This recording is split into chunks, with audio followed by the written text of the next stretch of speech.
How to use Uber Eats app. Hey everybody, welcome back to our channel. In today's video, I'm going to guide you through the steps on how you can use Uber Eats app, so make sure to watch the video till the end. If you want to use Uber Eats app as a beginner, first of all, if you don't know how to use it, open up the Uber Eats application. This is the kind of interface you'll see after you sign in or log into your account. Now, first of all, on the home page, you have different types of foods and restaurants that are currently giving you offers, and then you can choose to order any of these items if you'd like. After you place an order and add them to your basket, just go to the basket tab and then review the orders that you might have added.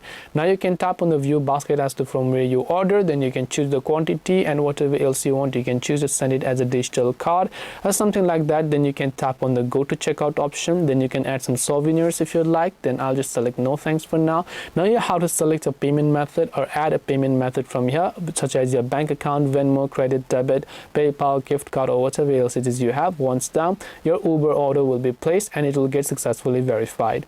And this is how you can use Uber Eats app. Similarly, if you go to the grocery tab, browse tab, and the account tab, you'll find other features that are available here. Hope this video helped you. If you have got any more questions, then feel free to also leave them down below. Thank you very much for watching till the end, and see you soon in the next video.